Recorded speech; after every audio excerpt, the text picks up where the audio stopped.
thank you so much for showing up tonight and to start off this whole series with us. That's nice, and thank you, Peter, so much for making this happen. I just like to say a few words before we open up the floor about why we did this. And to explain why, I have to talk about Dallas.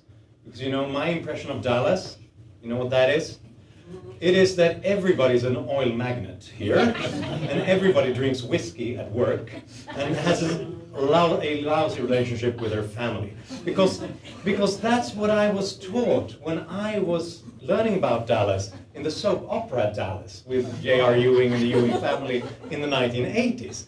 That's the impression we got in Sweden. Everybody watched Dallas because it was on one of the two government channels that were the only television channels that were available in the 1980s. So everybody had to watch it. And that's how you form perceptions of other places, of other countries.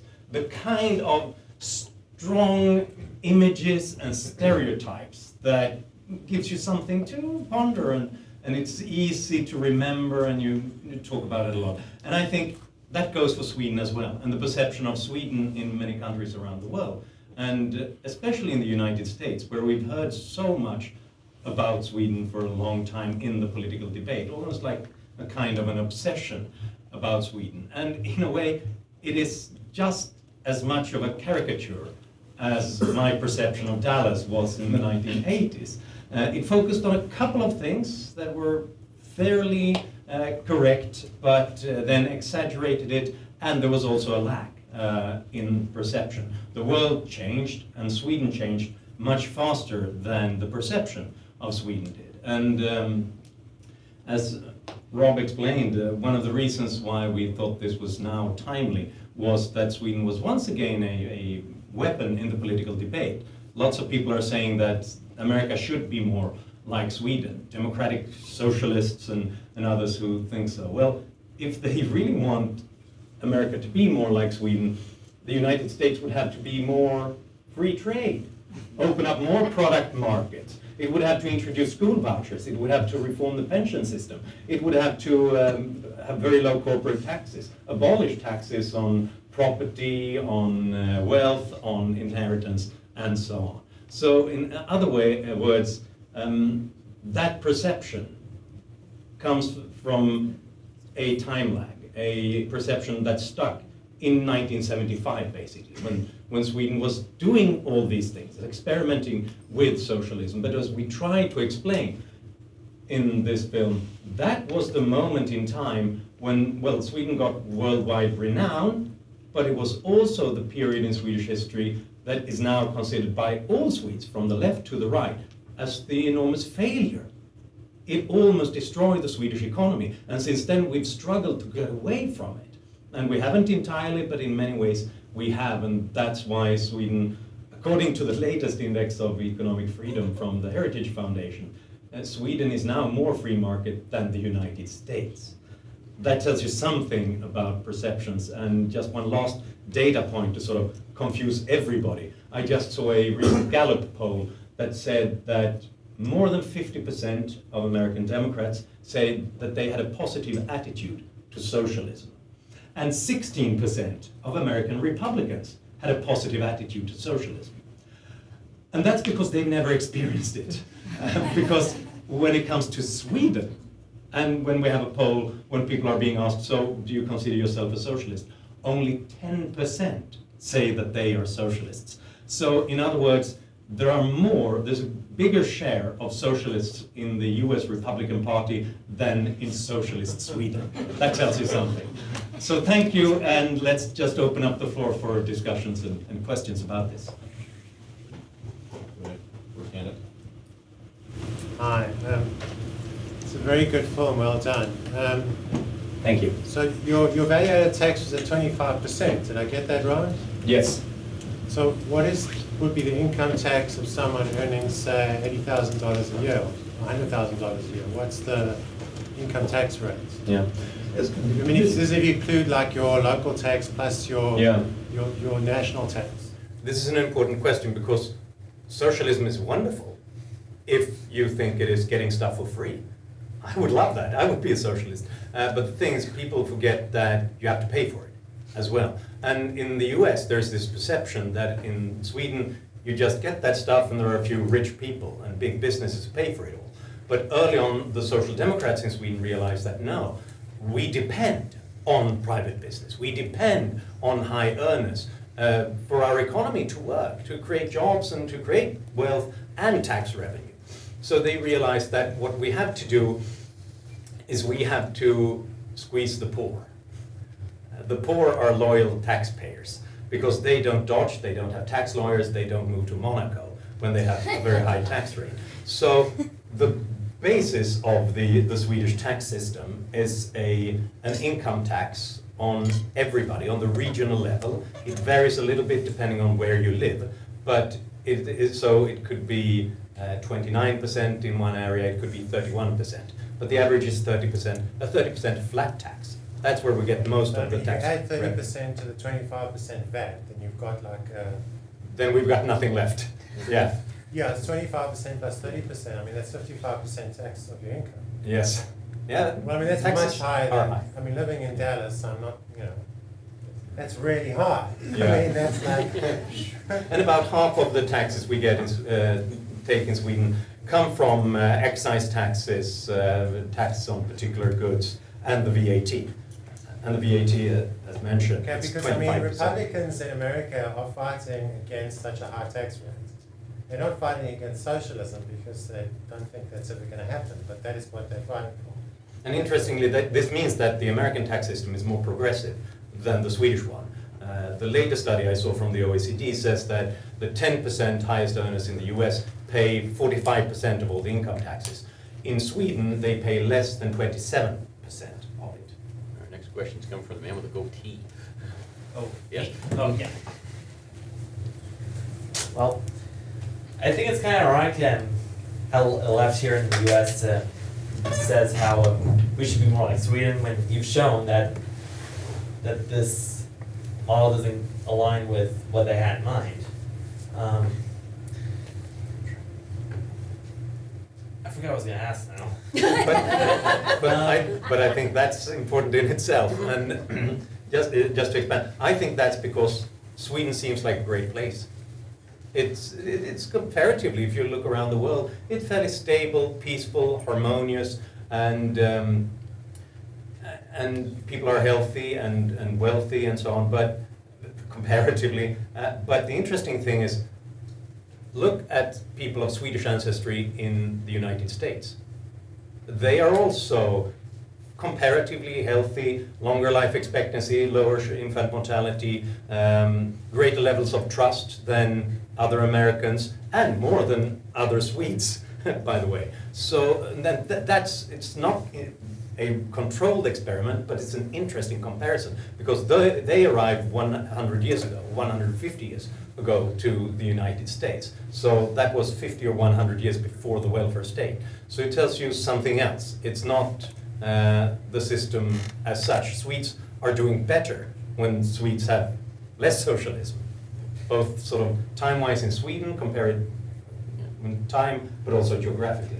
We've got the gentleman with the maroon shirt, and then the gentleman back over there who's had his hand up patiently for most of the day. He can put it down. I'll recognize him. So, one of the things that kind of stuck out to me when we talked Sorry? about, one of the things that stuck out to me is they were talking about the high levels of social trust that exist in Sweden. They talked Yeah. about the cooperative nature of Swedish people, Swedish labor, Swedish capital. What, and kind of contrasting it to what we have here, what of Sweden's strengths or things they have to be proud of, what could not come to the United States? In other words, what differences of culture or history could the United States not take from Sweden? That's a very good question, and I don't know. but it seems like trust is something you build over a longer time. And as I just mentioned, Swedes or Americans of Swedish ancestry lead the world in trust. And they're also more likely to say that you can trust other people than Swedes back in Sweden are. So it tells you that something had happened in Sweden 100 or 150 years ago, or even further back in time, that made Swedes more trusting. And that's important because it makes it easier to cooperate, start businesses, invest in strangers, the ideas of strangers, and to build a welfare state as well. It's easier to build a welfare state if you think that the guy in charge if he takes your money, he's not going to take it for himself. And those who take the money, they deserve it rather than just cheat on the system. So that's one aspect. That's difficult to import to the United States. If you try to create a welfare state like the Swedish one, and it didn't really work in Sweden because, as Tom Palmer talked about, we saw the reduction in those trust levels in Sweden over this period. But if you try to create that in a place where people are more likely to just get anything that they could lay their hands on, or a place that's more corrupt, then a welfare state wouldn't create trust, it would rather result in ruin. I think that one of the reasons why Swedes and Scandinavians generally are more trusting than others is a longer history of a lack of feudalism. We never had feudalism, so we were always small property-owning farmers, which means that you have to create a work ethic, because otherwise you'll die, but if you work hard, you'll reap the rewards. It's perfect for that. You don't have aristocrats stealing your stuff, you have little conflict, no foreign invasions, basically, or very few, or a short period of time. So that creates the idea that those who are in charge are quite like you. They are also property-owning farmers, and they are probably your second cousin, and then you're more likely to trust them. And to add to that also, if you think about it, just that value of community, people would have thought that, well, everybody else is sort of paid into the system. And then when you start to increase the size of the welfare state, you have issues with immigration, and how do you integrate immigrants into a welfare state system also? They haven't really paid anything into it. And so Joan has spoken and written before about, well, is there a way you can actually, not build the wall, if you will, but build a wall around the welfare system? And another point to bring out is that just the population of Sweden is about 10 million people today. Stockholm's about 1 million people. If you look at how do you implement that in the United States, you'd say, how do we implement that in Michigan, which has about 10 million people and about 1 million people in Detroit? And what would happen if you open up the borders to some type of great social welfare experiment for there? The gentleman in the back over here, please. Basically, two questions if there's a possibility. One is, I noticed the dates on your data were like 2011 was the latest of one of them, and 2008 on the other. Has there been any data that's been impacted or shows impact of some of the changes that have been happening in Sweden currently? And number two, did you see a correlation between the change from the state church and impacting the economy as well? First of all, 2008 and 2011, which chart was that? About what? It showed the 50%, and the other one shows the amount of increase of the... increase when you essentially went to double the world economy in terms of... Oh, right, the lagging behind other countries, basically. Well, since then, since 2011, Sweden has grown faster when you only look at GDP, but slower when it comes to GDP per capita. So that's a little bit complicated to untangle, but one of the reasons is just that we've had this massive influx of refugees in the last few years. And then if you divide the economy by more people, then the GDP per capita seems smaller. But obviously it's all dependent on whether they get to work and start creating wealth. So we'll see about that. The other thing about the state church, I think that the importance of the state church historically has been twofold. The first thing, and I would not mention the work ethic or anything like that. I think that Max Weber got it upside down.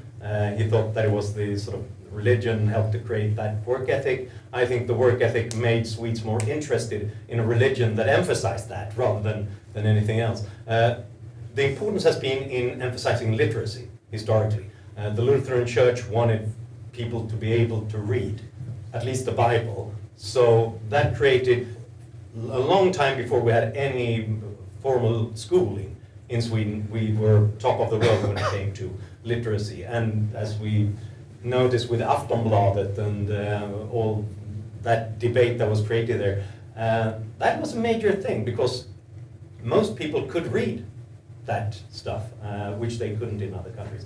The other thing that the state church did was it made Sweden more secular. I think, because as we all know, competition helps you to sort of step up and improve your offer to people, whereas a monopoly means that you'll get lazy, you'll get the resources anyway, and you don't care much if people go to church on Sundays or not. And this is an old argument, and I think Thomas Jefferson talked about that as well. We need freedom of religion if we want sort of good churches, whereas the church in Sweden is more like an empty building in a way nowadays. It's not that strong in any sense. And I mean, we also abolished the state church around the turn of the millennium. I've got 3 more coming. First is India, then the gentleman with glasses in the back. So, fantastic video. Thanks. It just confirmed my perception for Scandinavian countries as such. My question is pertaining to the current political scenario that's happening. I just read a piece in Financial Times regarding Gothenburg, which probably is your second largest city, if I'm not wrong. Yes. So there is a complete discord between the people there as such, where they are fearing unemployment, increase in crime rates, and not so good things about the economy as such. And with probably the Social Democrats and the Social Liberals and all those people fighting for the current political seat. What do you think, where did Sweden, as you said, screwed up this time, like in the current status, and where do you think the next election would lead y'all to, and how can probably America or other countries not get into that rut of which we already have got, but in the next, probably in the forthcoming elections? Where do you foresee that? Yeah, that's a very interesting question, and it might take some time before we have a new election because we had it last Sunday, and but no one knows because right now there's total political turmoil, as you point out, in Sweden, because on the national level we have 2 traditional blocs: the center-right, who normally wants to deregulate and lower taxes; the center-left, who does the same thing, but 15 years later, always. And they have 40% each. But now we have this new anti-immigrant populist party at 17.5%. So they hold the balance in parliament, and no one wants to cooperate with anybody else. So we'll see what happens, and it could even turn out to be a new election before the year is over, which would probably throw up the same result. But then people will probably sort of just make peace because they're out of options. What is happening? How did we screw up how did this happen? And I have to emphasize how big a thing it is that this party got 17.5%, because they are not normal European populists like many other parties. They are not. Just 30 years ago, it was a neo-Nazi party. I was going to say that. When the present chairman entered the party, they wrote in their magazine for their members that you shouldn't wear swastikas to the demonstrations because, it throws people off, they don't like that, we seem like clownish. Not that they were opposed to Nazism or National Socialism, but because they thought it looked bad. So they tried to moderate, but still they had to throw out people on a regular basis every week because they say anti-Semitic and racist things. But that tells you something. Why did Swedes vote for such a party? Well, that's because we got integration wrong in Sweden. And the problem is that Sweden is a land of immigrants, and we've accepted lots of refugees. We even had 163,000 asylum seekers in 2015, more than any other rich country per capita. And that wouldn't be a problem if it worked as it did historically. They go into jobs, they had a higher employment level than Swedes, and they created more wealth than they took. But this time around, that has not happened, and half of everybody who's unemployed in Sweden is foreign born.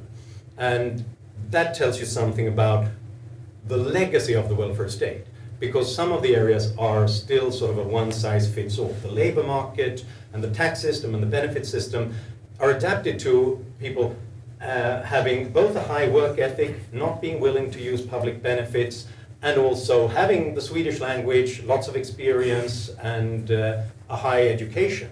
Now we've got lots of refugees who don't even have secondary education. And my answer to that is that if Sweden is becoming more pluralist, then our economy has to be more like it is in more pluralist societies, like America, for example. We have to open up the labor market. We have to open up for more opportunities for low-skilled jobs and so on. The problem is that the Social Democrats don't want to go there. And by the way, the Sweden Democrats, the populists, they don't want to go there. They want to, so they shut the borders instead. And that's what the Social Democrats have done in power. That's what they did in 2015, which created this problem that we shut people out and we still don't do anything about the integration problem. So that's what we have to do now. I think the center-right has many of the best options to do that, but it's going to be difficult to find any kind of majority to do that right now. Got the gentleman with the glasses in the back and the lady to my left over there. So it's great that we're talking about immigration. I noticed it wasn't very well represented in the film. Your country is less than 40% the size of the state of Texas. In fact, I imagine that the economy of North Texas is probably almost as large as your entire economy. And refugees or immigrants came later. So when you talk about trust, there weren't waves of refugees in the 19th century or the 20th century. Your country stayed neutral in the world wars. Maybe the lessons could come from immigration from America to Sweden. Behavioral finance is true. Humans respond to incentives that are good incentives or perverse incentives. That's a story that's kind of universal. But why didn't you address immigration in your country in your film? Yeah, because it was such a fast-moving target. Because at one point we thought, should we talk about the massive influx of refugees? And then suddenly the Social Democrats shut the border and didn't allow any asylum seekers in. So is that what we're going to address? So it kept happening too fast. When we do these films, we want them to be Evergreen is the phrase I like to use. This film should be able to stand on its own today, 5 years from now, and 10 years from now. And it's not a news type film. So when we try to do these films, we really do strive for them to have the longest possible shelf life. And the political situation is, no changes on a dime. Depending on who's in power, the whole immigration situation could change. So for our film, we wanted to make sure people really got the lesson with regards to the economic system, not necessarily the political system. So we did a lot of interviews with people on this matter, but the problem was that when we then watched it, it had to end up in the editing room floor because it wasn't relevant anymore to the situation that changed. Just a quick follow-up. The issue is the population is fairly homogenous. So when you talk about trust, when you have waves of immigrants and you have people that are they, it creates a more difficult political situation, which you're dealing with now when you have these right-wing parties. So that's all I'm saying. I mean, I think it was relevant to the time when the movie was filmed, and lessons for a homogenous society that's more nationalistic, where people look more the same over many centuries, is more difficult. It's a different situation. And could anyone guess which country most of the immigrants came from? Finland, actually. But that's absolutely relevant, and I agree. But the history is that, Sweden has accepted lots of refugees before, from Latin America, from Turkey, from Greece, from the Balkans, the former Yugoslavian republics, and so on. And the history is that they have fairly rapidly been integrated in a kind of high-trusting, middle-of-the-road, pragmatic, introverted, social democratic Swedish style after a while, because they have moved into jobs.